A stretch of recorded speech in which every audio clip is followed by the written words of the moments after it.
I presented to the ministers the first outcome, the first results of the EU regional initiative for the future of Syria, focusing with the regional powers on the future asset of a political transition, of elements of reconciliation and reconstruction. An initiative that, as you might recall, we started a few months ago. And we've had just last week bilateral meetings here in Brussels to discuss several elements for a political transition with delegations from most of the countries in the region, from Saudi Arabia to Iran, Egypt, Lebanon, Jordan, Emirates, and we're going to have similar meetings in the coming days with another number of countries of the region to feed into the UN-led process, possibly to provide some elements already for the February intra-Syrian talks to be held in Geneva.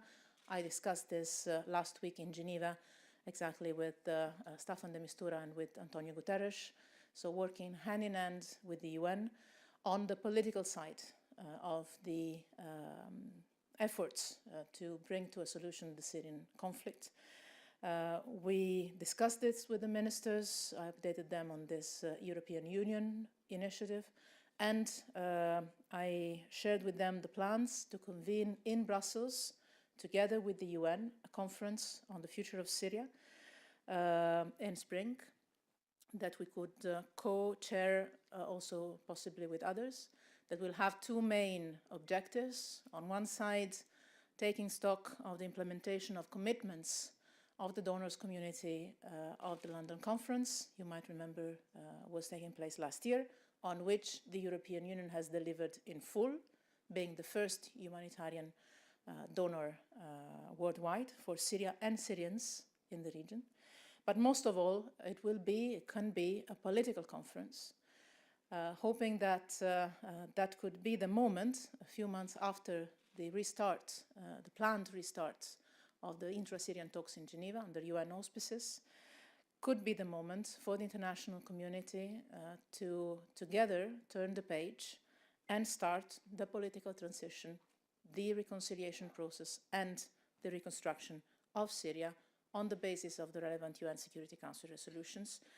And again, these are all elements that we will continue to elaborate in strong connection with the UN and the UN Special Envoy, and with the perspective of supporting, facilitating, feeding into the work that the UN are doing on the intra-Syrian talks, because our approach is this: trying to facilitate a regional understanding of the future of Syria, to create the space for the Syrians themselves to decide on their own future.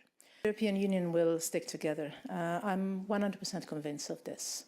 I respect the opinions of the future President of the United States, President-elect, almost President. But I think the European Union will be okay in the future. And as you asked this, let me specify one thing, because I've seen some interviews coming out in these hours. I would like to specify one thing that we discussed also with Boris Johnson today, and he was agreeing with me.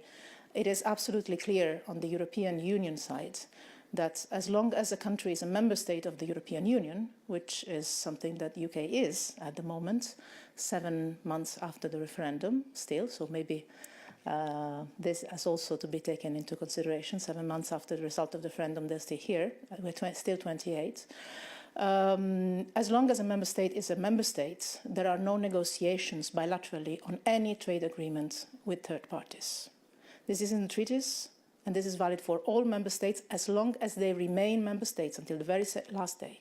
I think this is fair for me to specify, because this is a framework that we all share, including the United Kingdom in this moment.